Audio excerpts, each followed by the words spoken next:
جس نے مولا علی کو پکارا نہیں، خم میں منبر بنا کے یہ بولے نبی، خم میں منبر بنا کے یہ بولے نبی، خم میں منبر بنا کے یہ بولے نبی، یہ منبر علی کا تمہارا نہیں،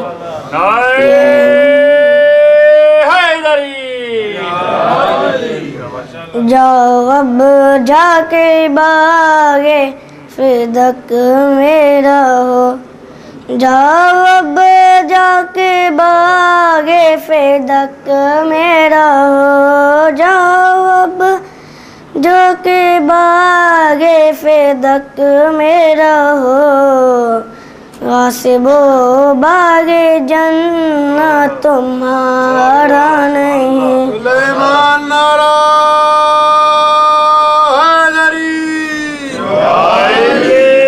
جس نے مولا علی کو پکارا نہیں، جس کا مولا ہوں میں اس کے مولا علی، جس کا مولا ہوں میں اس کے مولا علی، جس کا مولا ہوں میں اس کے مولا علی، جو علی کا نہیں وہ ہمارا نہیں، جو علی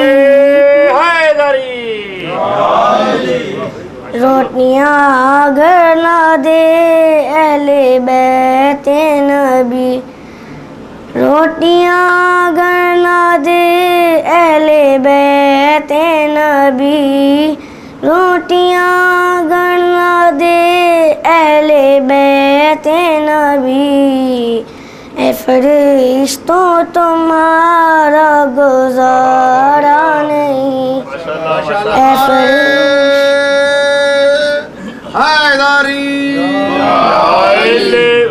جس میں شامل نہ ہو ذکر مولا علی، جس میں شامل نہ ہو ذکر مولا علی، جس میں شامل نہ ہو ذکر مولا علی، وہ عبادت خدا کو گوارا نہیں،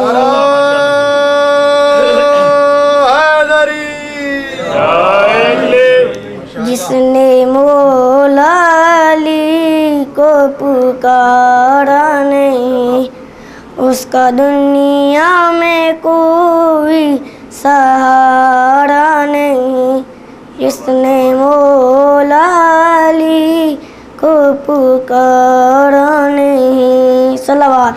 بسم اللہ الرحمن الرحیم، صلوات۔ اللہم صلی علی محمد و آل محمد۔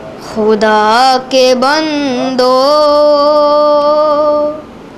خدا کے گھر میں جو آ رہا ہے وہ مرتضیٰ ہے، خدا کے بندو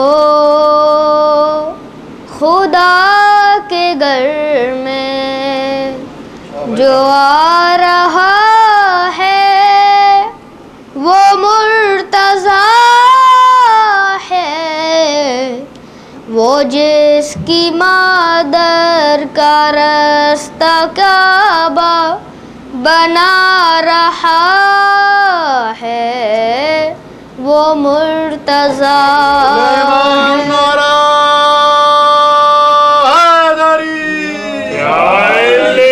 صلوات۔ اللہم صلی علی محمد و آل محمد۔ یہ جنگ خیبر کیا واقعہ ہے، کتاب پر دو یہی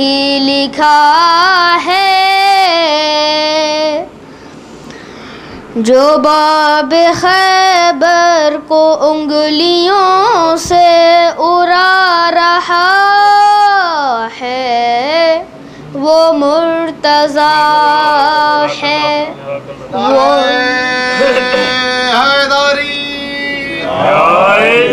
صلوات اللہم صلی علی محمد و آل محمد احد کا میدان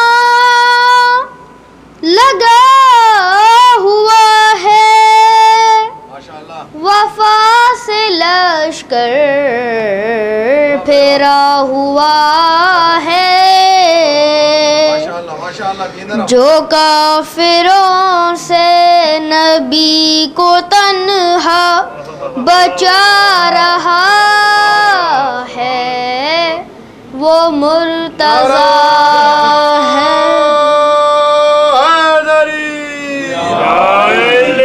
صلوات اللہم صلی علی محمد و آل محمد بتوں سے کعبہ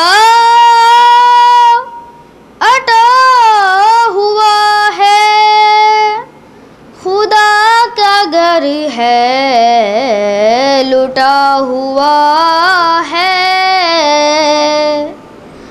جو دوش احمد پہ چڑھ کے ان کو ہٹا رہا ہے وہ مرتضی ہے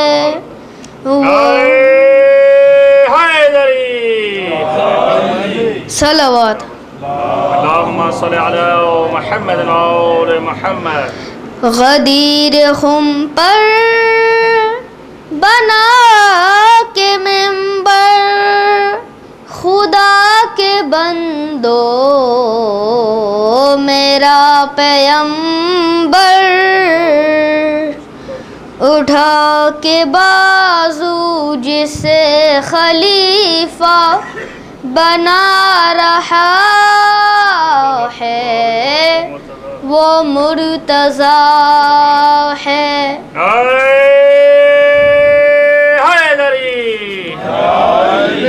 خدا کے بندو خدا کے گھر میں جو آ رہا ہے وہ مرتضی ہے وہ جس کی مادر کا رستہ کعبہ بنا رہا ہے وہ مرتضی ہے وہ مرتضی ہے وہ مرتضی ہے بسم اللہ الرحمن الرحیم صلوات اللہم صلی علی محمد و آل محمد کام مشکلوں میں آئے سب کی بگڑی بنائے کام مشکلوں میں آئے سب کی بگڑی بنائے وہی مولا ہمارا علی علی وہی مولا ہمارا علی ساری دنیا بلائے اس کچھ بھی نہ بائے اس کچھ بھی نہ بائے ساری دنیا بلائے بنا جس کا سہارا علی علی بنا جس کا سہارا علی علی آگوش ابو طالب کی طرح کعبہ بھی تمہارا طالب ہے قدرت کی بنائی ہر شے پر تو پوری طرح سے غالب ہے تو پوری طرح سے غالب ہے مردہ زندہ ہو کے جائے سورج بھاگا بھگائے مردہ زندہ ہو کے جائے سورج بھاگا بھگائے جو ہو تیرا اشارہ علی علی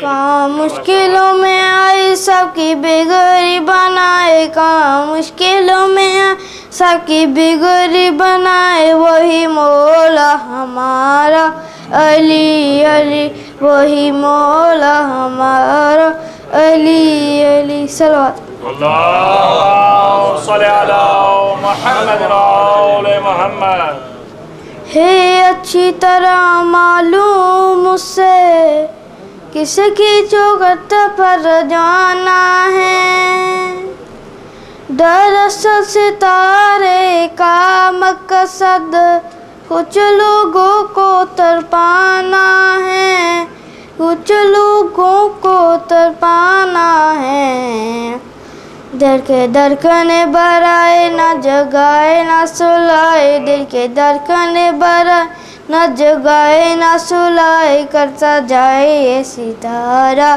علی علی کام مشکلوں میں آئے سب کی بگڑی بنائے کام مشکلوں میں آئے سب کی بگڑی بنائے وہی مولا ہمارا علی علی وہی مولا ہمارا علی علی صلوات اللہم صلی علی محمد آل محمد اس دہر میں جن کے شام و سحر قطتے ہیں بغض حیدر میں ان چہروں پہ لعنت برسے گی یہ حالت ہوگی محشر میں یہ حالت ہوگی محشر میں کھڑے ہوں گے سر جھکائے اور کریں گے ہائے ہائے کھڑے ہوں گے سر جھکائے اور کریں گے ہائے ہائے نہیں جن کو گوارا علی علی نہیں جن کو گوارا